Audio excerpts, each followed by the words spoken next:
Welcome to Love to See It, a podcast about hot, horny 20 somethings on a yacht and the lengths they'll go to in order to avoid doing any sort of domestic labor.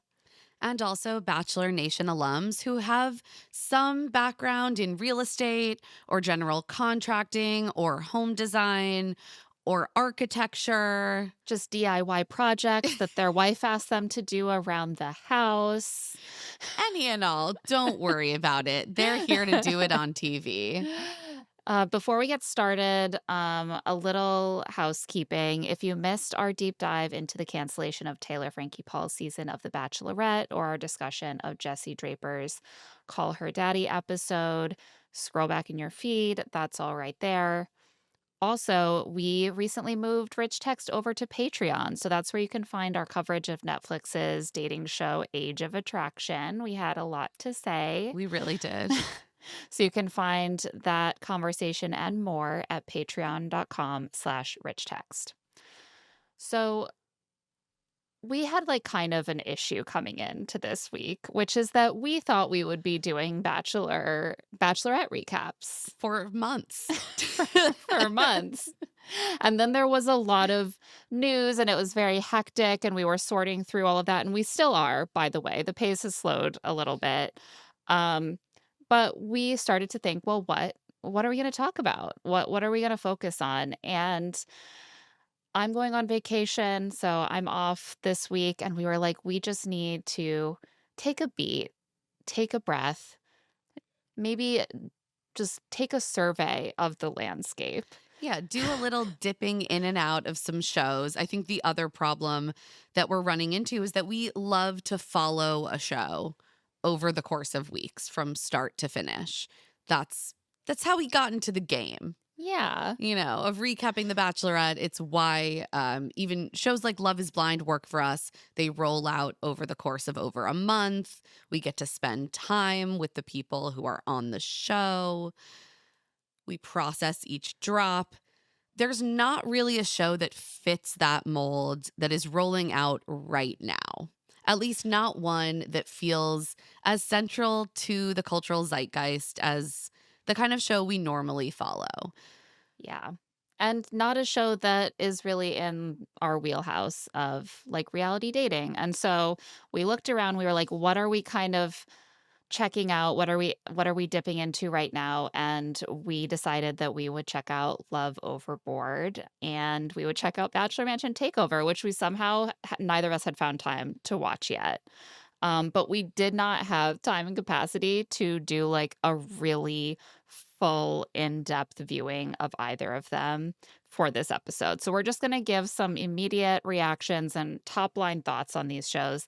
If you guys want to hear full coverage of one or both of these shows, let us know. We're seeing where the wind takes us in the coming weeks. It's the wild, wild west of Love to See It out here. Yeah. We're in our exploration era. I know. I'm packing up my van. I'm setting off on a road trip of self-discovery right now. I'm liberated from the shackles of the planned content calendar. So Us, Cheryl Strayed, Lindy West, just a storied tradition of white women finding themselves out on the open road and going or to the open Florida, trail. which is what I'm doing this week. I'm taking my kids to Florida because they're not getting a summer vacation. They're getting the spring break trip instead. Will you be going to a subpar hotel in the Florida Keys? Oh, God. I wish we couldn't handle the thought of driving our kids through the Keys to Key West. We were as close to an airport as humanly possible. That's so fair. Okay, so we we are going to, as we said, talk about these two shows that we've been dipping into. We're going to start with Overboard, then we'll get into Bachelor Mansion Takeover, and just give our thoughts. Talk about the vibes. just let's just have a chill week, okay?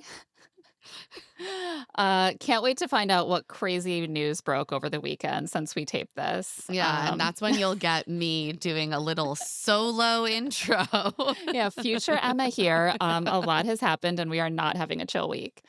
Okay, so Love Overboard is a Hulu dating show that we had been sort of anticipating for a while. It's executive produced by Alex Cooper of Call Her Daddy and her media company, Unwell Productions, as well as Jeff Jenkins Productions, which is the company behind Secret Lives of Mormon Wives. Everything is like so bound I together in know. this media ecosystem, and in association with 3BMG and Walt Disney Television Alternative. A lot of fingers in the pot here. It's Always. hosted by former Bachelorette and Traitors winner Gabby Windey. That's, It I was think, why we were aware of this show months ago.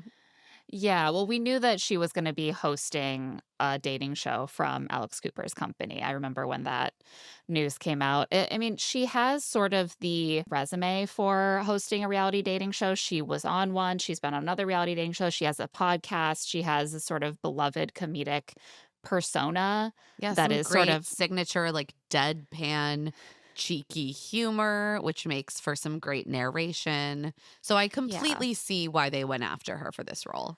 Yeah, and it is sort of, as we'll get into, kind of, somewhat violent and scary concept for a dating show, and I think that she has a sort of, like, edge to her persona that gives that sort of, like, bimbo packaging that she leans into for a sort of really dry, sometimes, like, edgy, darker, brand of humor, and so I think that's very fitting for the kind of terrifying, but also frothy dating show that they wanted to do. It's like Terrifying and frothy. it's like, am I going to get a kiss or is she going to, like, step on me with her high heels? Dominatrix, like chic. The show was shot on a 280-foot yacht, which costs over $550,000 per week to charter, Yes, Elite apparently. Daily sent an intrepid reporter to, go be there for some of filming, and this was in that report, and I was like, "Damn, some expensive upkeep right there."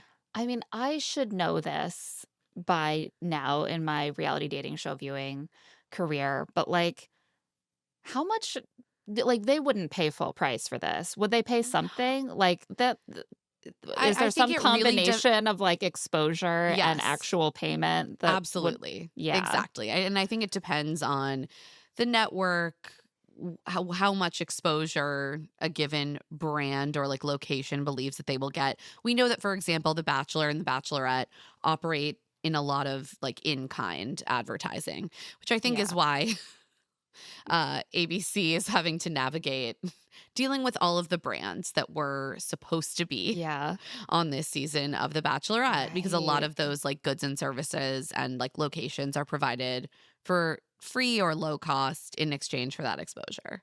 right. They really found themselves in a position where brands are gonna be mad at them, and it's like, Yeah. which brands are you gonna piss off? And how You much are gotta you going to pay them to make them less pissed? Yeah. So all 9 episodes dropped at once on Hulu on March 26th.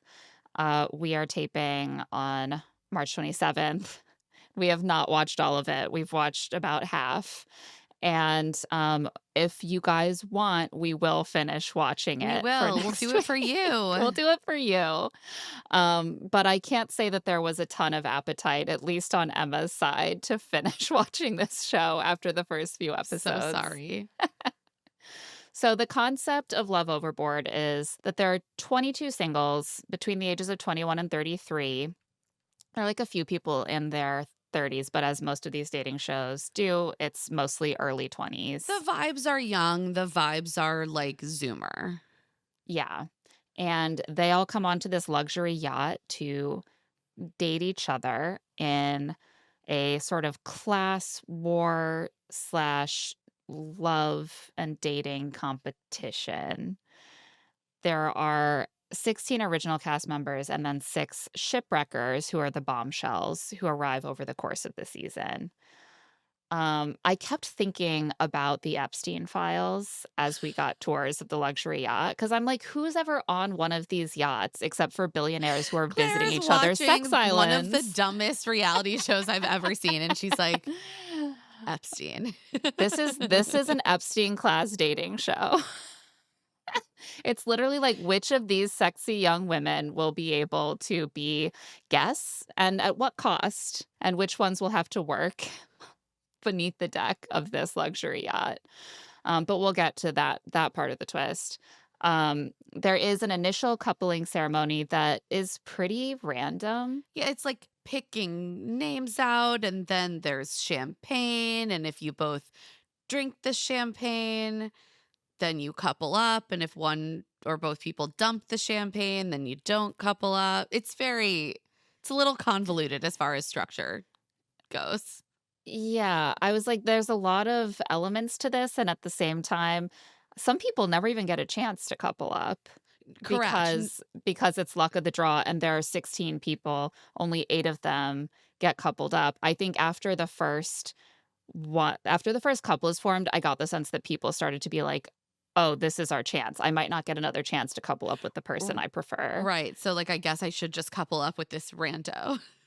Right. This isn't Love Island where you wanna make sure that you're next to the person that you actually want and you get a few chances at that. It's like, you gotta get up top.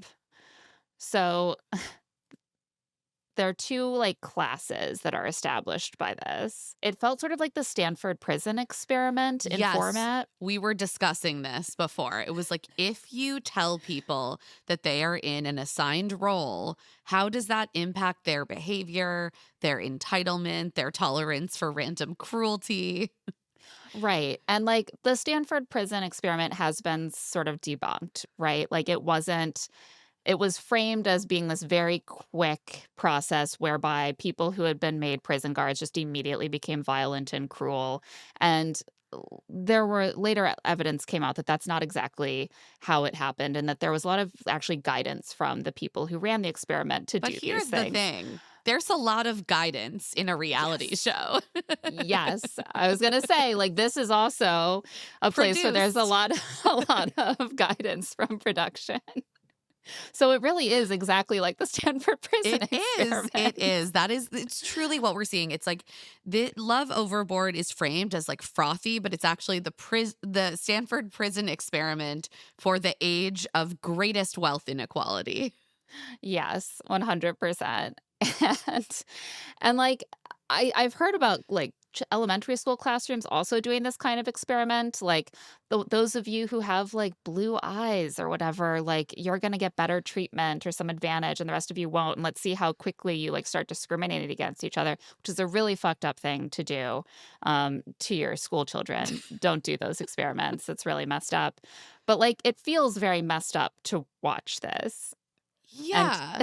They're all I of a felt sudden like, uncomfortable. there is a class of people who deserve luxury and lavish lifestyles and accommodations and good treatment.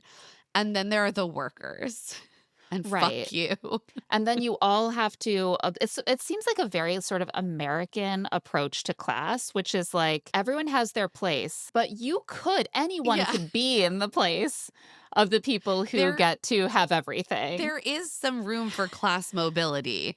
And at the center is exploitation and trickery. Right, exactly. It's not even a meritocracy, which we like to tell ourselves it is. There actually is relatively little class mobility in the US, but like there is this idea that like anyone could be super rich and have everything. And in reality, who gets those things is based completely on like luck, inheritance, and like the willingness to exploit other people. Right. It's not based on like any sense of deserving something It's through not based on merit or my hard own work. goodness inherent in No, me.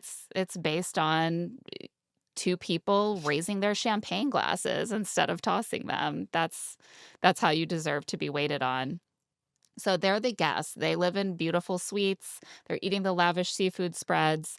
They're the topsiders. They even get a name, which I find that really like almost It's the most upsetting. unsettling.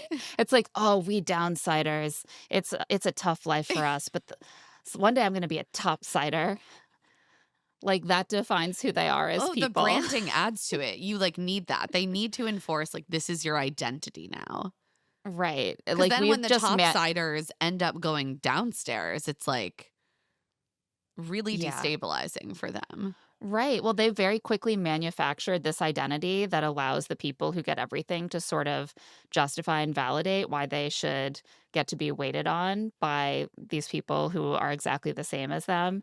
And they so quickly internalize that and are like, I do deserve this. And it would be wrong for someone to try to take that from me because I'm the one who deserves it. The downsiders have to live downstairs in these tiny shared rooms with bunk beds that don't even fit some of the taller men. They have to serve the topsiders. Sometimes this seems like mostly sort of for the cameras because someone's got to actually be Oh, doing all of yeah. this No, work. they're not competent enough to actually be the crew of the ship, but the idea is that they are functioning as the crew of the ship. Yeah. This was actually one of the worst parts of the show to watch for me because the horror that these like spoiled 23-year-old influencers have at the idea that they have to do any sort of No, Claire, caretaking Claire, they're work soft or girls. They don't do chores. They it's don't really they never do a chore.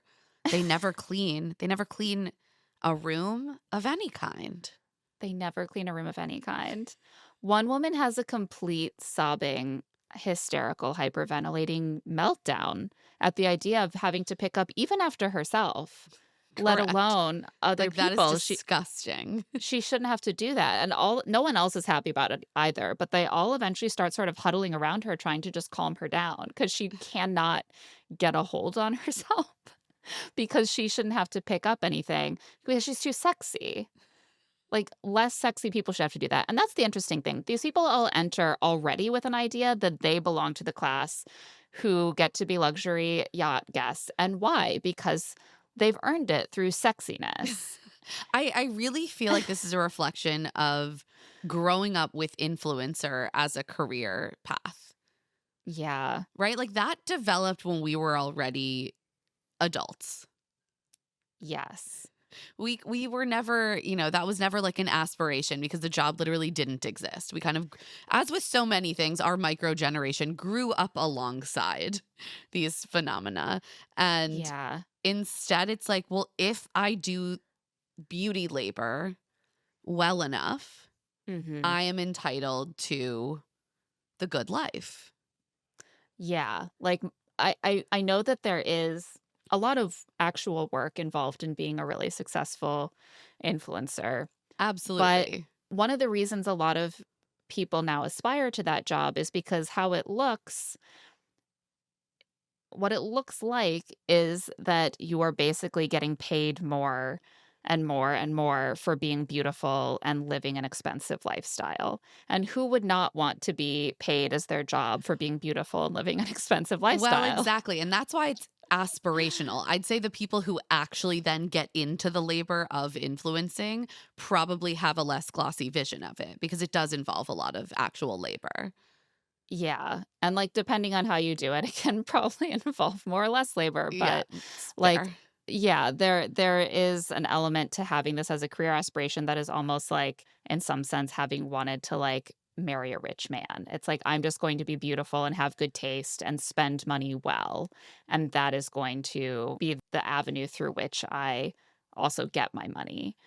And so they all enter with this idea that like they're above this kind of work and then they're being sent down to sort of help the actual ship chefs and workers and they just are so disgusted by the idea that they should have to live where these people live, do the work that these people do.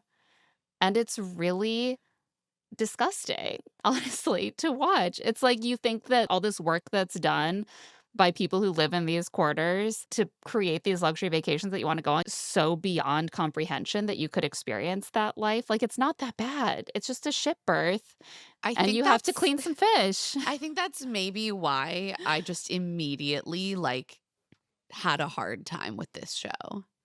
Yeah. I had a feeling of repulsion.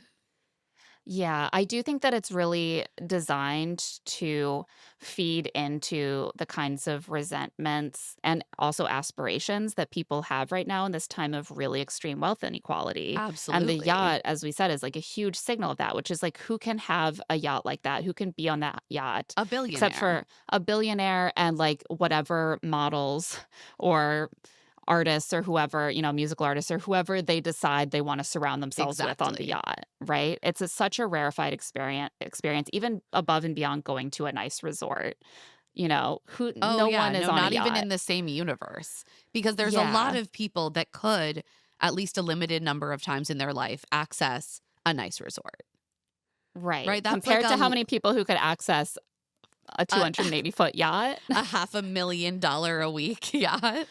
Right, and so they're really creating this world that both in its very, like, setting evokes those tensions in our culture, which is like we see this massive wealth inequality all around us. We want to be part of the 0.1%.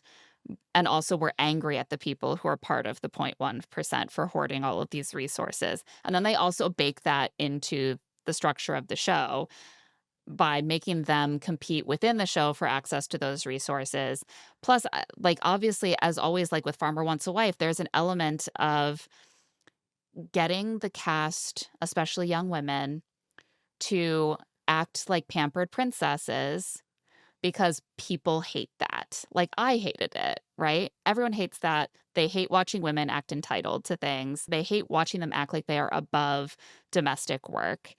And so the gimmick of being like, "Oh, we're gonna make this pampered princess do some manual work. She doesn't wanna shovel the cow shit because she thinks she's too pretty, But she will put her but in she her will." place.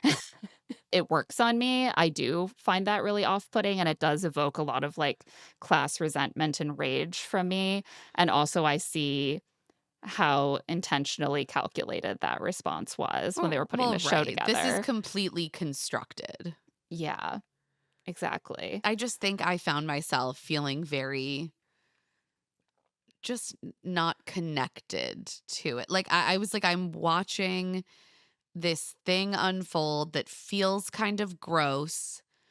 And obviously I do have a high tolerance for watching lots of gross content. So I don't know why this really evoked something in me that made me like not want to continue watching. Maybe it's just that binge watching something in quick succession that I know will not be ongoing feels harder. Like there's less space and time to kind of sit with the characters and connect with them as people. And instead, I'm just like shoveling a bunch of shit at my eyeballs. like And you're too pretty to shovel and shit, I'm too Emma. beautiful. You're too I'm too beautiful. beautiful and I deserve the good life. Yeah. Why isn't someone cleaning up after me right now? I agree. That's what Greg is doing, As he right? should. Yeah. Um, yeah, I mean, I get it. Like, I think I had a better reaction to the show as, a consumer of entertainment than you did. Like, I was much more like, "Oh my god, can you believe they're doing this?" And you were like, "I know. I don't care. I I hate hate it." it. I was definitely, like, titillated by it in the way that they intended, but I do think that sometimes when there is a show also that kind of, like, hits the nerve a little too hard, it can create a sense of revulsion. Like, do you remember when that game show came out that was like, "Pay off your student debt," and it was Yeah. or did that even happen? I don't know. I remember it going around that that was gonna be a show years ago, and people were furious, and it's almost like, why? Like, that's what a lot of these shows are that have cash prizes in effect, and they're just making it text. And I think sometimes making that kind of class, inequity and the Text. struggle text becomes too uncomfortable to, like, confront. You're like, "I already know." Like, I don't wanna watch for entertainment people engaging in this class struggle that already surrounds me every Yeah, day. no, I think that's it. Is that for any reality show and certainly for any reality dating show, when it becomes too obviously unfun, it's kind of the death knell for that show. It's like the reason that I think we urged the Bachelor franchise for many years to center emotional trauma a little less. And they may have learned that lesson in a very big way. Yeah. Yeah.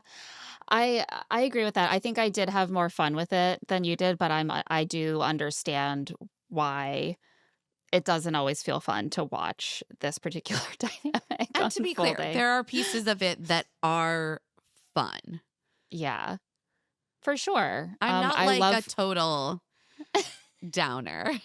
I love when a terrible man gets dunked into the ocean. Yes, That there are part is fun. weird little structural things in the show that I find very funny. For example, when someone gets eliminated, there is a planking ceremony and they literally have to walk the plank and get plummeted into the sea. This part makes it's very unsettling for me because I'm afraid of heights and water and boats, and it just really seems like it would be so easy to fall off the plank by accident when you're standing at the edge on your back feet, like boats move in the water, but so far that hasn't happened.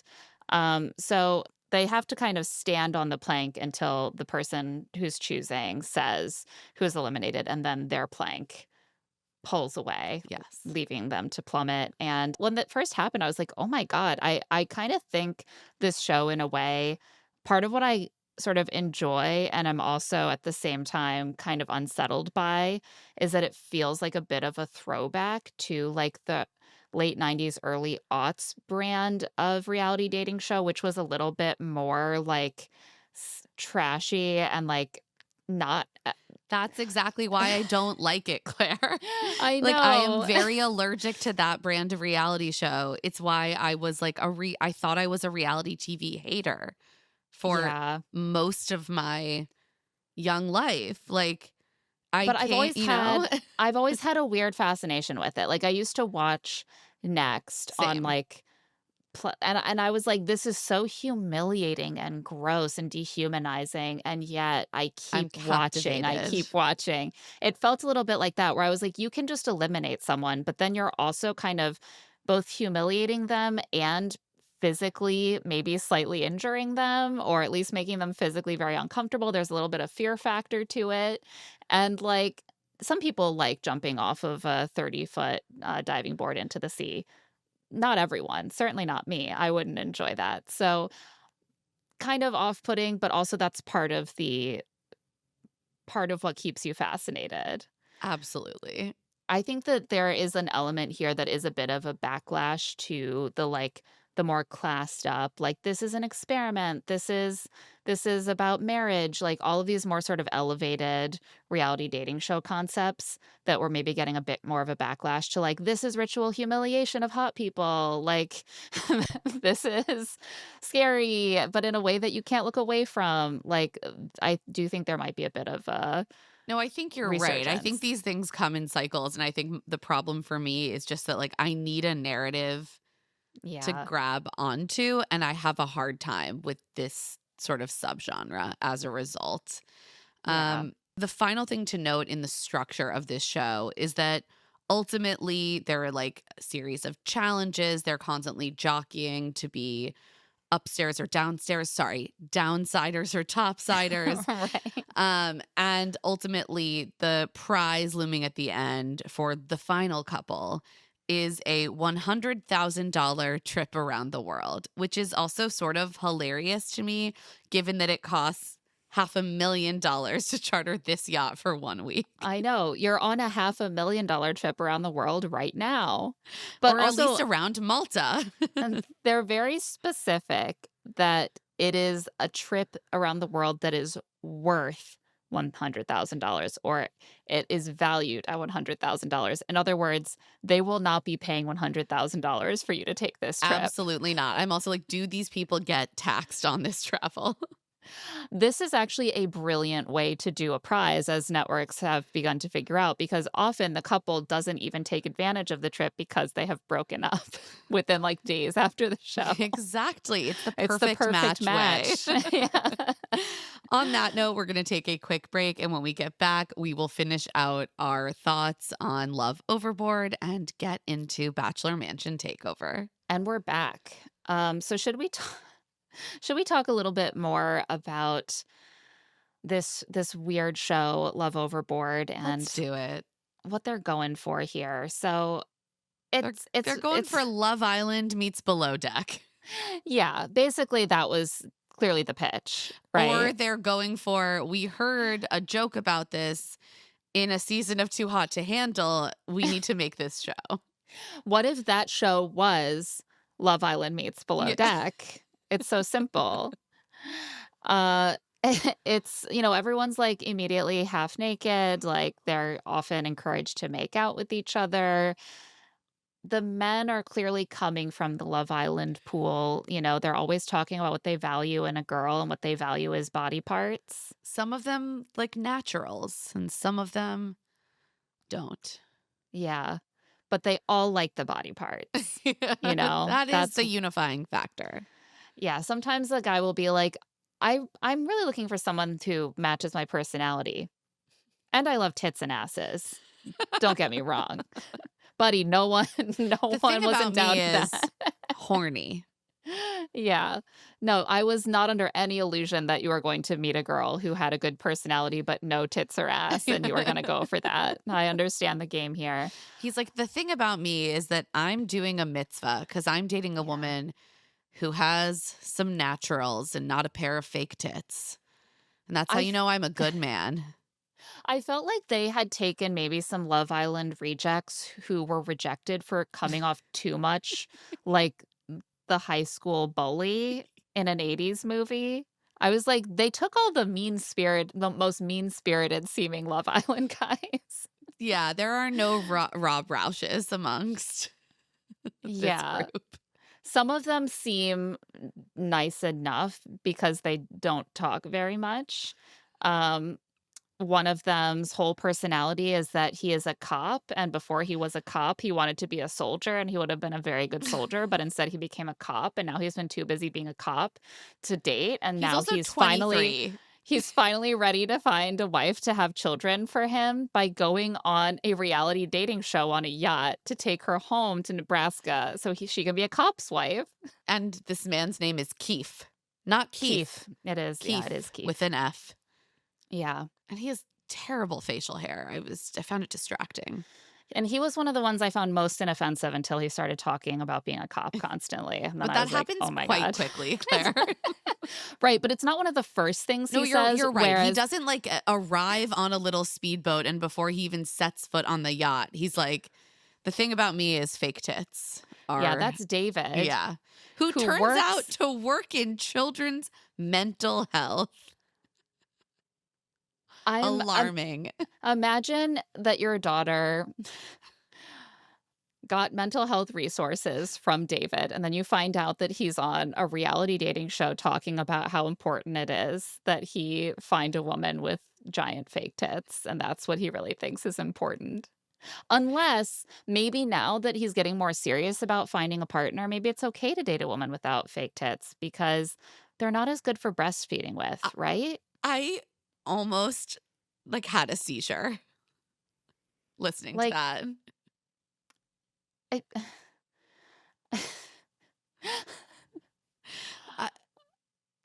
I, I like short circuited. I was like, I "Excuse me." I think I texted you at that you point and did. was like, "Claire, there's a I man. There is a man on this show." you're really watching him have the Madonna horror struggle in his mind in real time where he's like, "Fake tits because sexy," or "No fake tits because mommy." 2 different paths for women, one sexy, one mommy to my children. Which should I choose right now? I was like, "Do all Someone the with tits women who who can have feed my gotten children? breast augmentation, are they aware that they are can't be a good mom? Hmm. Because someone should let them know." I honestly, I'm sure people are letting them know all the time. David So is out true. here doing the work. He's like, I was "Have you just like considered?" enraged, just rage Im blindness. Imagine being a woman without fake boobs who marries David. You have a beautiful life together, you get pregnant, you give birth. It's time to breastfeed your child, and uh-oh, your child is not latching. Things aren't working. Your milk production plummets. You're looking at David, you're like, "He married me solely so that I could naturally breastfeed these children, and now I can't even do it." David, nothing is guaranteed in this life. Yeah, come on, David.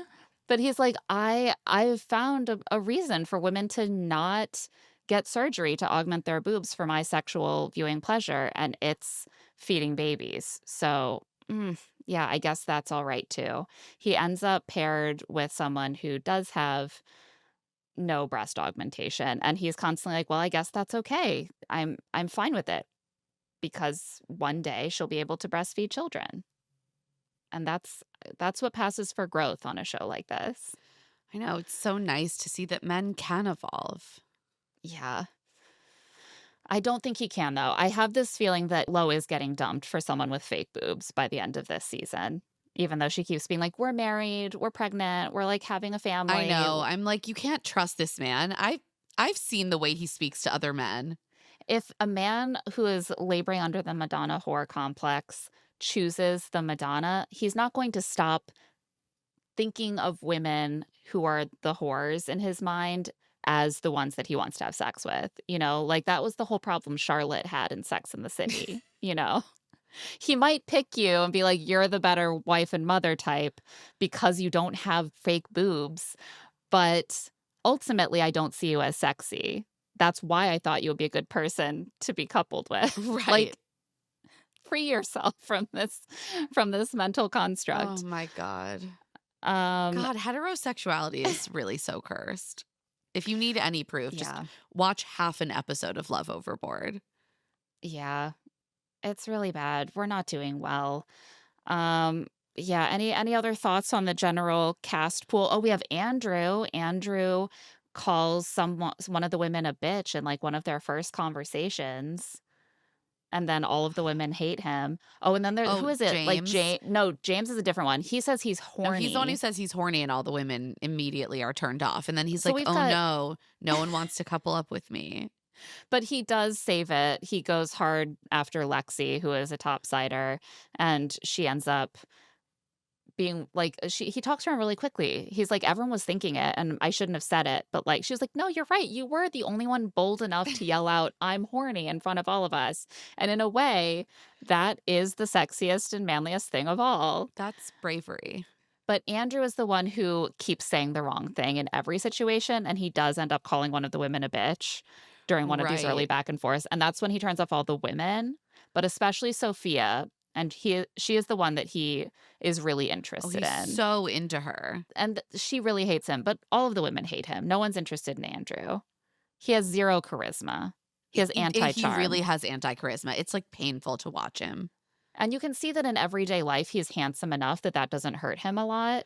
But on television and in these high stakes social situations, It's like, it's "Sorry, Andrew, bad. everyone here is hot. You can't have 0 charm and just It's not casually going to call women a work. bitch and compete.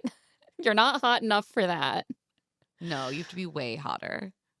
Yeah, and then we have some gals. We have poor Bella, who has a complete breakdown about having to pick up, after people, as we mentioned, but then it's time to clean fish, and she's like, "Why is everyone freaking out about cleaning fish? It's just fish." I was like, "You know what, Bella? I can pick up laundry, but I would not wanna touch fish." So, I actually I can actually sympathize. But she kinda calms down after that first outburst. Yeah. She just has to wrap her head around what it might mean to do like basic chores. Yeah. And then She she's soon okay. she soon learned, she's like, "This is just my life now. I am a downsider, and I do what I need This to is my do." identity and it's how we live. We have Leela, who I feel like has a very Kaler vibe, Yes. and she is the shit stirrer. Like, she's constantly going up to people and revealing what she's heard about other people's plots, and then going back to the person that she sold out and being like, "Oh my god, I'm so sorry. I can see how you would see it this way, but it's like they asked me, and I just said I kind but I of thought love they it. already knew." I'm I like, was like, yes, Leela, get in there. Get in there. Give us plot. "She is working hard." I was like, "Producers literally would just, like, go do this," and she was like, "Okay, whatever." We also have Gia, who it turns out is Iris Kendall from the last season of Love Island's IRL bestie. Yeah, I can see that. I'm like, yes, they just hang out in groups of extremely hot, telegenic people. Well, yeah, and then it becomes, like, it's like a ladder, like, it's Yeah. all nepotism. It's like, does anyone know any hot friends? Do you have any hot friends you'd like to give a helping hand to? And then they all make each other famous. Like, And that's beautiful. that That's a it's beautiful. meritocracy. They've earned it by their hotness and Ugh. goodness also. So, I think we've said most of what we have to say about this show at this point. Um, so, Emma, what are your final takeaways from the first half of Love Overboard? Will you continue watching even though clearly it's not your your favorite? I will continue watching if people want to hear more coverage of the show. Otherwise, I might just be out on this one. It's not really like doing it for me. I think there are some themes that are funny and interesting, and it's a real, as all reality dating shows tend to be, a real like anthropological, dive into heterosexuality and its ills. But for me, it's just not Yeah. like there's not enough of the emotional attachment to the characters for me to want to watch the full 9 episodes. Yeah, I get that. I think that for me, I wanna keep watching partly just because I want to keep seeing how the topsider downsider dynamic keeps playing out. Um, I already was sort of like intrigued by how quickly they started to develop sort of very convenient rules of conduct and morality It around happens on it, every reality show. like so quickly. And there are pretty minimal ways to get to the top side, which you have to do in order to be considered for the prize if you don't want to spend all day working and cleaning fish, which none of them do because they're beautiful. But like, there's only two ways to really get to the top. And one is to get picked by someone who's up there. So you can either make a genuine connection or you can like romance scam them in some way. Or you can like win a challenge and like displace someone through the challenge. Um, but like there's a huge incentive to romance scam someone, right? Oh, yeah. And it's very quickly decided that it's, like, verboten to do that. Sophia decides to do this to Andrew, even and none of them like him. And she's like, "Well, but he likes me, so this is a great way for me to get up to the top." And his partner, Enna, who also doesn't like him, is, like, mortally offended and shocked and, like, outraged that Sophia would do this. They all turn on Sophia and, like, sell her out at the elimination ceremony and, like, undermine her claim. They, like, tell Andrew, "She's been vocal that she doesn't like you." And I was kind of surprised by this. I was like, "This is the game," but they are turning her into this sort of, like, harpy gold digger figure I mean, by I wasn't calling her surprised out. only because people do this all the time. They create moral rules in reality shows in order to facilitate them getting what they want. Yeah. And I think this is the mistake that Sophia made is that she was like, "Well, no one likes Andrew. So it's if I joke around with everyone about how I hate him, they will understand what I'm doing and they won't care." But in fact, People she like gave them Enna.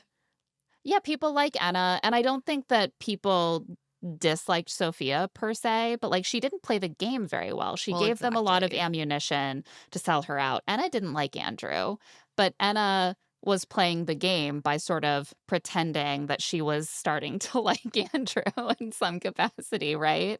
So I wanna see how that keeps solidifying because I think what we start to see is the people on the top, like Anna, they start to feel like, "Well, how dare you take my spot? Like, I deserve to be Well, here." exactly. And then And the I rules need to function in order to prop up the upper class. yeah. It's a And metaphor we've for society. exactly, exactly. How will the metaphor continue to evolve? I'm gonna keep watching. Let us know if you're gonna make Emma keep watching as well. All right, should we move on to Bachelor Mansion Takeover? Let's do it. This is one that I actually started to enjoy more than I thought I would. Same. I enjoyed both of the shows. I like am I've into no Bachelor Mansion Takeover. I don't know why I wasn't like drawn initially to consume it. Maybe just because we were doing so much about the franchise and it was feeling really, really dark. But yeah. then I took a little a little trip in, and I realized I love HGTV, and also Yeah. all of my close personal friends are on this show. Same. Well, I think there is something very HGTV about it for me, which is that I'm never like excited to watch an HGTV show. I don't seek them out. I don't put Exactly. them on my DVR, you know? And yet I've watched hundreds of hours of it at They're some so point. soothing. So clearly I don't hate it, you know? And that was what happened here. I did not want to seek it out. I didn't feel like I cared to. And then once it was in front of my face, I was like, "No, don't do the tile. Like, what are Yeah, you talking about? That's never gonna work." God, I can't wait to see what Tasha thinks about this. exactly. No, that encapsulates my experience perfectly.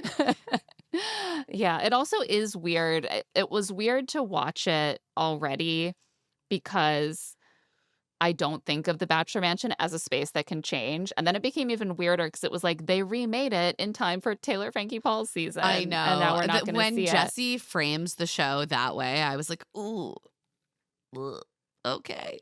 Yeah. Don't The world may remind me." I know. The world may never see these bunk rooms ever, except for what we see here. I was actually curious. I wanna see how much of the renovations they kept, or did Same. they have their real. I was like, my understanding of the way that the Bachelor Mansion works is that they completely redo the space for every single season because then people move back into the home. Right, and so there are, like, concepts that are repeated, but, like, the wall might be a different color every year or, like, Right. The they're beds redoing are everything. also are not always the same. Like we know Right. that, for example, the golden seasons are set up differently. Right. So it's not going to be completely set in stone. It's more of like a set. And like a lot of HGTV shows are kind of fake. Right? Right. But but I still enjoy it. And they really Sure. did make some beautiful improvements where I was like, wow, I'm learning so much about the way that Wayfair decor can be incorporated into any I room. know. And Sherwin Williams paints. Round of applause for these brands. They really bring a lot of value. Yeah, I mean it is kind of just like it's a fiction that they're fully renovating a space in a lot of these shows, and it's a fiction that just gives them an opportunity to show off some concepts and some challenges. Even if you're not gonna keep the final result, you get to show the process of bringing that concept to completion, and that's perfectly valid, for content. I realized watching also how little I have ever paid attention to the Bachelor Mansion. They kept being like, "And of course, here's the candle room." Why And would you that's pay such a attention, Claire? It's literally a background set, and the lighting determines how you feel about any given space in the Bachelor Mansion. Much of yeah. when we're watching the mansion most closely is like at night, the lighting is very dim. You're right. Yeah, it is often very dim. I usually think of the people on the show when I see them in my mind's eye on screen. I think of them as sort of emerging from a dark mist, Exactly. Like I don't see a lot around them. But I think that's also because I don't have a great eye for design. Like I know what I like, but I would never be the one to walk into a room and immediately start picking out all the design elements and styles and like recognizing those. And so it is kind of fascinating for me to just and this is what I enjoy about HGTV is, like, seeing people break those things down for me, like, they take you into the space and they're like, Oh, it's "Here's fun. everything about the space that I had never noticed." I'd never really processed the existence of a candle room. That's just a reality about me, and then you also get to see them take the process of trying out a new concept all the way through. And then it gives me the illusion that I could do that, and I can't. And I know that because I've been trying to furnish my house. And the pieces don't come together for me in the same way that they do on I these like shows. love home design and I love redoing rooms, but I'm not like a trained person. Well, so neither are some of the men on this show. That's so true. But some of them are like sometimes Some they of them would are. point something out about like why something doesn't work and articulate it in a way that I was like, "Oh, yeah, that's correct." Yeah, like, they bring together and we'll talk about the cast. They bring together a group of people from Bachelor Nation history who have different levels of experience, and some of them are more DIY, and some of them are, like, very qualified with different elements of the the industry, right? Like carpenters, interior designers, etc. So the idea is that we have 12 Bachelor alums. They return to the Bachelor Mansion for this competition. The prize is $100,000, not, I would note, a trip that is valued at No, $100,000. just 100,000 buckaroos. ABC is going to have to pay that out. Um, and the show format, like a lot of these kind of competition shows with a large cast, involve like breaking into teams to do challenges, and then the winning teams are immune from elimination, and often they get to have some level of decision making power over who is eliminated. And so the challenges revolve around taking different spaces in the mansion, redesigning them, executing those designs, with Sherwin-Williams and Wayfair, of course, as well as some additional I mean, carpenters. thank God for those carpenters. And there is a social game component, of course, and it's really funny to watch them every now and then, like, put down their power tools and be like, "So you and me together to Yeah. the end, right? Like, we got this." And I'm like, "Wait, what am I watching?"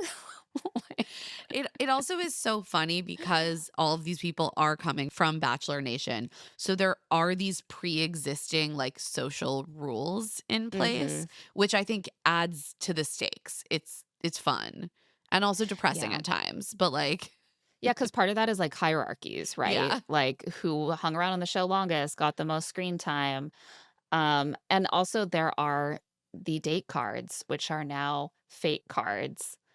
They're having a lot of fun with being a Bachelor spinoff show. There's tons of clips. They love to do clips from past And I'm not seasons. mad at them. I'm like, yes, you can show me the Hannah Brown moving the podium away from Luke Pell clip as many times as you want. I'll watch it 1,000 times. Honestly, that's so fair. I get annoyed. I start fast forwarding. I'm like, don't show me more clips. Get to the new stuff, please. Okay, but if But it's a some of really the clips good are good. season, I didn't need like a bunch of flashbacks to the last season of Bachelor in Paradise. I'll say that. No, that was I remember that Yeah. actually.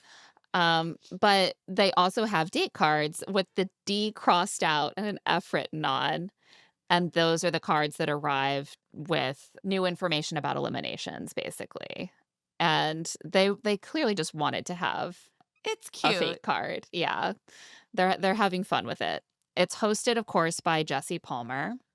The judges are Tasha Adams and Tyler Cameron, plus rotating celebrity guest judges like Hannah Brown, JoJo Fletcher, and some HGTV stars like Christina Hawk, who is Tarek El Moussa's ex, That's as we yeah, I'm like that's how I know. came to her because I watched Selling Sunset as do you and Yeah.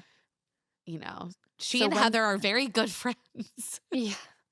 And when she's had a bunch of HGTV shows, Yes. but they were on Flip or Flop together when they were married for, like, almost a decade. So that was kind of like the star-making turn, I think. Yeah, for both of them, and then that's why it was, like, a big deal when they split, but they seem to have a very amicable There listen, situation. Everyone a everyone's doing beautiful great, blended family.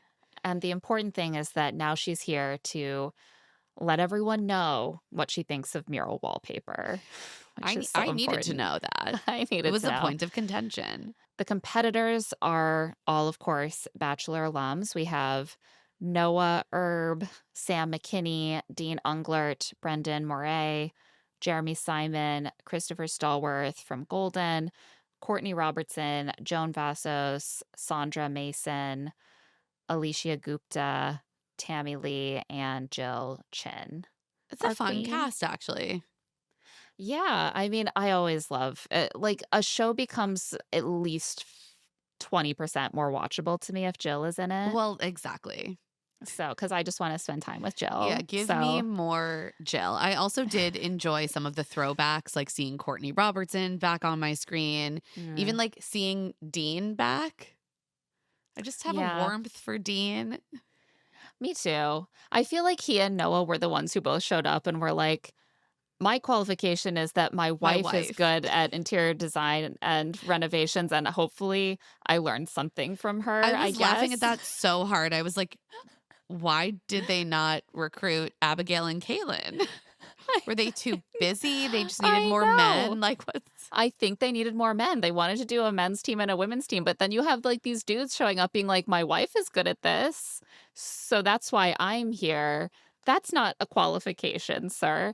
They're also, like, they both have the trendy mustache. I They feel kind of like Noah is a slightly younger, more conservative Dean, and that's I why they was hate each other.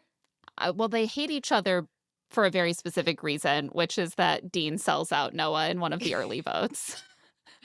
Yes, but I feel that there's like I was just like, "Oh, I'm watching like parallel paths for this No, kind of man." I do think that they are kind of like the MAGA and MAHA and regular versions of the same guy. Yes, Like, they look yes. the same. I found it at I know, certain and points, look, I got them mixed up. we've seen the social media activity of the 2 couples, Yeah. both of whom came out of Paradise, which also is, like, Yeah. funny. And Dean and Kaylin had a very messy journey, but they're more beloved now. And, I mean, and Abigail and Noah also broke up on Paradise and then got together after and got married. Yeah. Yeah, crazy journeys for both of these They really couples. are like the same guy, They but, like, which way modern man with a mustache, right? Yeah, and I was like, if look, I'm gonna go with Dean. Me too. Dean and He's Kaylin are out here being like anti-ice. So sorry, that matters. And meanwhile, Noah's like, "Yeah, I'll work on the spa. I'm really into wellness." And I'm like, "You mean you're into tallow and not getting vaxxed, don't you?" I can just tell. probably. Yeah, so that's our cast. They also, I think, cast some good in, like, the classic Bachelor in Paradise fashion. They cast some rivalries. They cast Jill and Alicia, who, like, barely overlapped, but already hate each other from that very brief moment of overlap on Paradise. And then we've got, like, the mustache twins, obviously. There's some good opportunities for tension, Yeah. and that kicks into gear very quickly.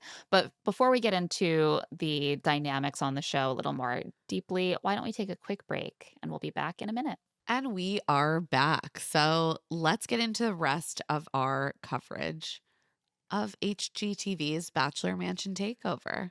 Yeah, I want to talk about the design, okay? Because I love design, and I feel like they all have a lot of very consistent design ideas. Arches. Carrying through the arches. You really want to carry those arches through. Honoring the Mediterranean roots of the architecture, making things sexy. That's mainly the judges. The judges are always like, "You made this I sexy." know. They're constantly like, wow, Bachelor Mansion. Didn't know it could be sexy, but this living room, sexy. You made bunk beds sexy. Has anyone told you that you're good at making things sexy lately? We're gonna have like Catherine Giudice Lowe like pop out and be like grown sexy. Yeah. She made grown sexy. So the first challenge involves redoing the bunk rooms. And this was when I first was like, I don't know about Dean's design ideas. Like, as a person, I support him, but they split into a men's team and a women's team, and Dean pushes his team to do a Santorini room with a bright blue ceiling and white walls, white bunks, blue ladders. Like, it's a lot, and they choose a blue that is the same shade of blue as painter's tape.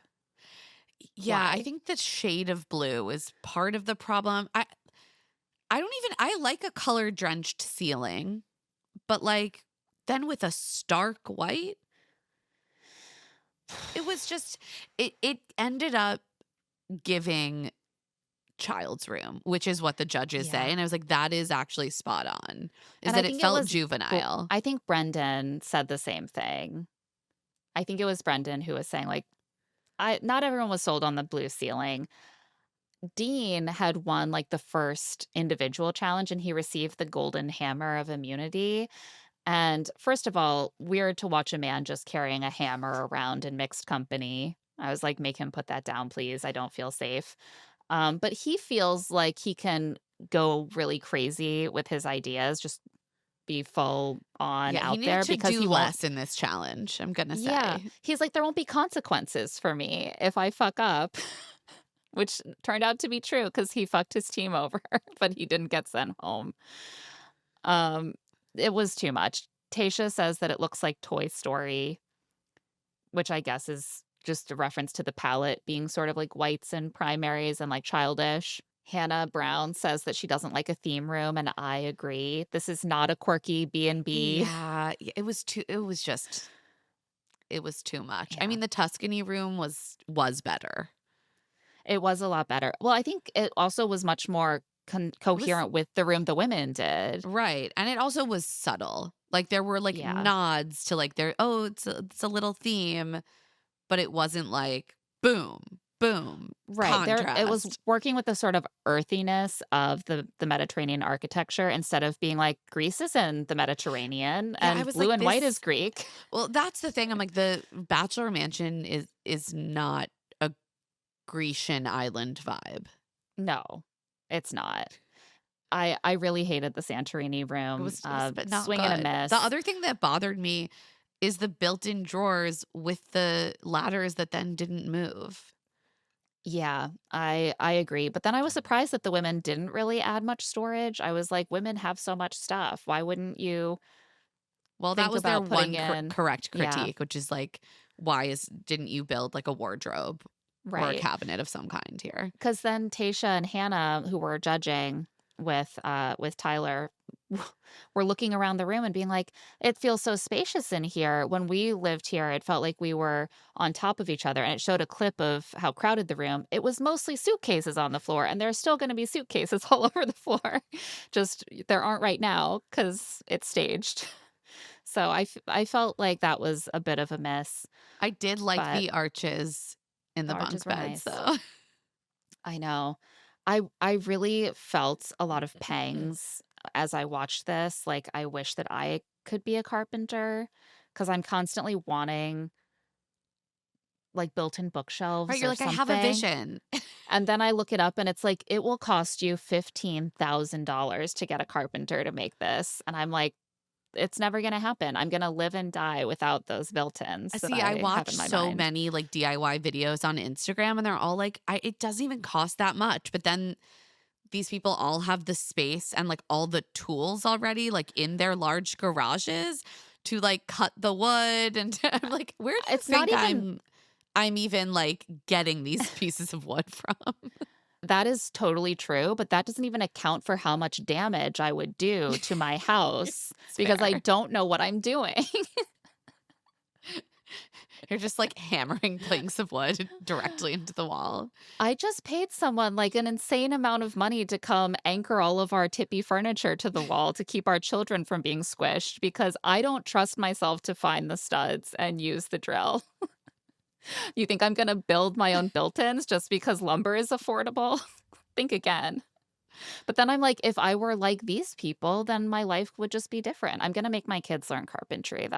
Yeah, if I was That's like the Chris, takeaway. a person with actual skills. Ugh, let's talk about Chris. Let's talk about Chris and Sandra Ugh, because this was a bummer. this sucked. They are the only Black contestants cast this season.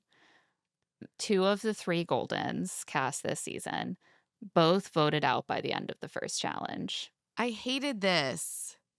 Awful. I was kind of shocked. Not shocked because this is a dynamic that is so frequent in reality TV, And but also we did disappointed. see like on Paradise even with like the golden like they have like two biases Yeah. built in to their identities. It's like the younger people do not really give a fuck about the Goldens. So I was a little bit torn on whether Sandra was a reasonable person to send home first. There's a mid-challenge elimination, and so we've barely gotten to see most of what they're all doing. So all we really see from Sandra is her really insisting that they decide what finish the paint is going to be. And I'm like, is it the case that she had nothing else to contribute and everyone else was like, we're bringing a lot more to the table? It's hard to say from how brief that glimpse we got was.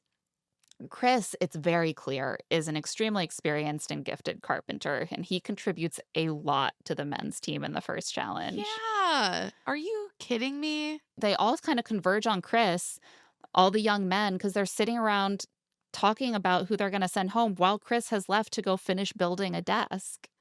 And they're like, I guess it's Chris, right? As he is completing the challenge for them. I was like, at least Jeremy did get sent home first. Yeah, in a tiebreaker. And isn't it Dean who's like, I'm not going to send a man home who spent like all day making a desk? It was either Dean or Noah because I don't think I could tell them apart half the time. But Dean was the tiebreaker, I think. So Yeah, that I makes think it sense. was Dean who he He sent sends home. Jeremy home instead of Chris. Yeah, he's like, I'm not going to vote for someone who actually was working all day on our challenge. That doesn't make any sense. But by the second elimination after this first challenge, Chris is the one who gets sent home. Ugh, it's a And bummer. all of the women are so horrified. They're like, why would you send Chris home? He's actually Skilled. really skilled at what he Yeah, do we does. need Sam McKinney around for longer? Do we need Brendan? Like, what do we need these people for? But we can send home Chris. I, eh, it's just very telling. And early eliminations on these shows often are kind of about subconscious prejudices because people who the larger group sees as fitting in less, or they, for some reason, are primed on a subconscious level, usually to think of as less valuable. Those are the people who get targeted for votes. And oh, wow, that often lines up with people who are marginalized in some way, who, like the Goldens, lack something in common that a lot of the others have. And still was really shocking to see how quickly that happened. It's like boom, boom, they're gone. Yeah, it's pretty depressing. I thought the mid-challenge elimination seemed really particularly geared to do this. It happens before they really have had a chance to show what they 'Cause can well, do, it's and so, yeah, of it's like course, it's just what are people even supposed to go off of? Because right, there's they're just not gonna really go off of anything. their their There are prejudices. prejudices. Yeah. Um, I don't know. The guys come out and the women are like, "Why would you send Chris home?" And the bros are like, "You would have been mad about anyone." And the women are like, "We wouldn't. We No? wouldn't have missed you. Like, you can go, actually." We wanted Chris to stay. The ladies So are right. it's a bleak start. It's a bleak start. But also there are some other people who get votes, and that leads to, or I guess deepens some of the conflict lines that show up very quickly. The big feud is Joan and Alicia versus Jill and Courtney. Is And this a this blonde versus brunette thing? the two types of women, Yeah. and they can never get along because 'cause they're different at their core, right? It does feel very like Molly Ringwald versus Ali It Sheedy. does. It does. So obviously I'm on team Jill and Courtney. Obviously. Duh. Like, we Do you got, see like this hair? I think of myself as a blonde, but, like, let's be honest. That's just because I was blonde when I was 4 years old. Well, I that's know who I most really blondes, am. Claire. That identity really sticks with you. It does. But no, I've accepted I'm a brunette now, that's who I am, You're like, I'm and an Ali Sheedy. I'm an Ali Sheedy. It's like we got the sort of blondie, preppy queen bees who are like, "We can't leave the project today until we've decided about the arches, and it's really important that we all contribute until the day's over." And then we have, like, our edgier, quirkier girls who are just like, "It's time for me to go drink. Alright, I've had enough. I'm done." So Jill and Courtney get frustrated by how their team is like arguing in circles about how many bunk arches to do in the bunk rooms. And they end up just kind of walking off. Jill is just like, we've over designed it. We're not getting anywhere. We need to sleep on it. She leaves. It's the end of the day, clearly. The men are all drinking wine. Yeah. And Alicia and Joan are like, we have to keep working until we decide tonight. And so Alicia tells the camera that she doesn't respect that Jill walked off and she doesn't want to work with someone who does that. Okay. Okay. Okay, girl. They just hate each other Yeah, from the that's the beginning. thing. Like, and they both walk in being like, I don't like her because I think she hates me. They did just both come in disliking the other is the thing. Yeah. And then everything goes to prove that, right? And they hate each other's design aesthetics, which becomes more and more clear. Jill and Courtney both get votes in the first elimination, along with Sandra, and they're very suspicious that it's Alicia and Joan who voted for them. Joan did vote for Jill. Yeah. And then she says after the second challenge that she thinks Jill will put her up for elimination, like, as payback, even though Jill and Courtney seem to be saying that the women were denying voting for them. But she's like, "Jill knows. She's gonna get me." But of course, Alicia and Jill end up on the same team for the second challenge as well, which is not a gender split. No, It's it's the 3 two of different them teams. and Dean who ends up being like the tiebreaker for their disputes. And of course, Dean is like a little bit more of a Jill guy. Yeah, I mean. He's like, "I do wanna do a mural." Um, Also, but Jill comes from like an architectural preservation historian background. So she has yeah, like reverence for like the legacy of this home.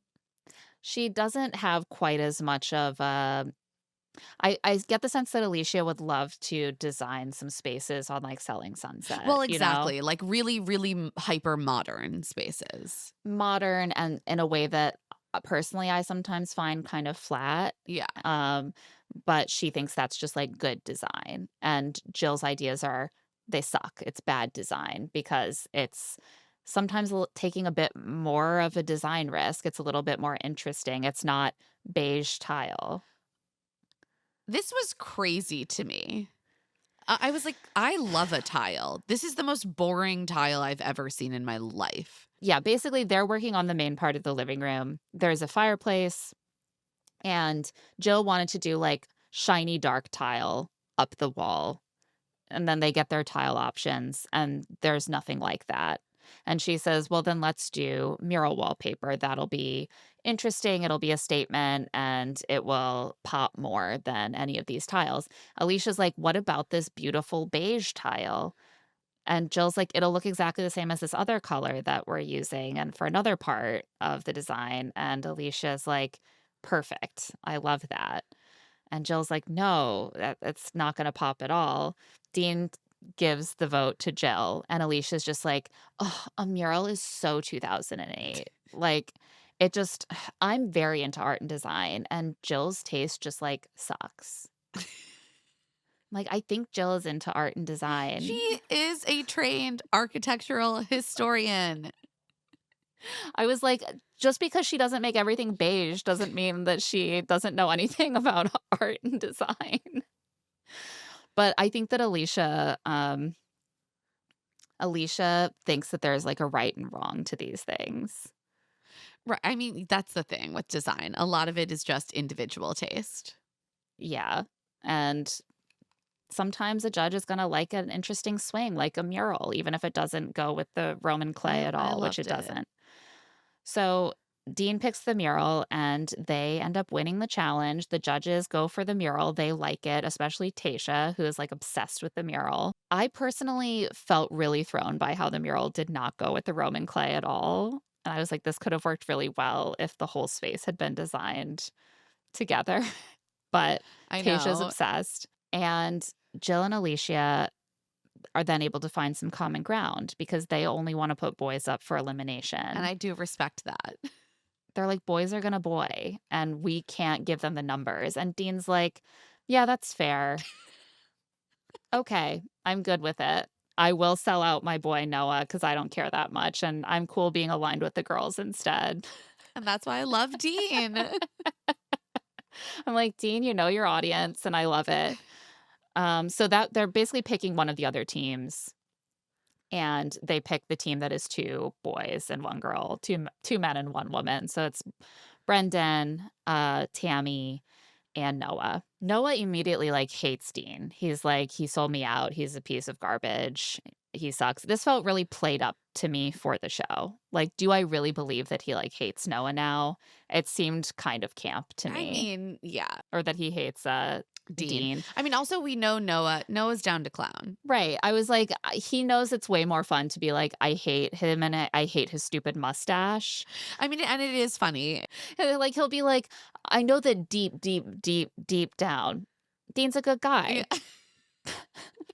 but I hate him. And I'm like, okay, you're given TV right Yeah, he's now. like, I That's would really fine. like Dean to leave, but if he won't, put him on the other team. So this team of three is up for elimination. Brendan ends up getting immunity and decision making power about who's going to go home because of another like golden tool challenge. This one is the golden screwdriver. They all have to cut a piece of wood the closest to a certain length with no like measuring tool. And he gets his like only a fraction of an inch away. And so he has to choose which of his teammates goes home. And he chooses the girl because boy's gonna boy. He's like, "Oh, I'm just gonna pick Noah because that's my boy. I've known him longer." Big shocker there. So this is about where I ran out of time to watch, Same, but same. But I'm gonna keep going because I find this kind of delightful. It's fun. It also reminded me that the like bachelor to home improvement pipeline is quite strong. yeah, it's one of those well-represented professions, and even if you don't have any background in it, you might get really into doing couples content about renovating your adorable home after you come off of paradise together. So Exactly. you'll have that DIY skill set to bring to the table. Yeah, I'm enjoying this more than I expected. Please, let us know if you want more coverage of this season. If you're mad that I didn't watch all of it that's out right now, I apologize. But again, we are just having kind of a crazy period, and we're just sampling. We're sampling the wares. So we're happy to dig in more if this is something people want to follow. Yeah, let us know what you're watching, what you're excited about.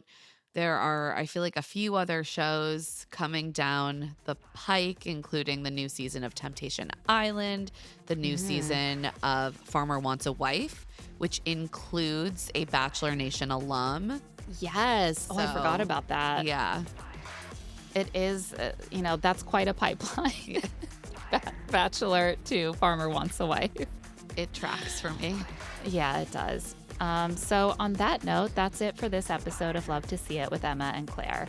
If you're watching this on YouTube, remember to like and subscribe to our channel. Love to See It is a presentation of Odyssey. The show is produced by us, Claire Fallon and Emma Gray. Our production assistant is Tatiana Knies Smith, who also edits our video. This episode's audio was edited by John Bahar. Our theme music is by Tamar Haviv, and our art is by Aaron Nestor. If you like the show, please follow us, rate us 5 stars, and leave a review. And of course, tell all of your friends about our show. If you want to get in touch, you can email us at claireandemmapod@gmail.com. You can also find us on TikTok at Love to See It Pod and Instagram at Claire and Emma Pod. And you can find our newsletter, Rich Text, on Patreon at patreon.com/richtext. I'm also on Blue Sky at Emma Gray and on Instagram at Emma Lady Rose. And I'm at Claire E. Fallon. Special thanks to the team at Odyssey, Eric Donnelly, Peter Arriaga, Kate Rose, Mara Curran, Melissa Wester, and Hillary Schiff. We'll be back soon. Can you keep up?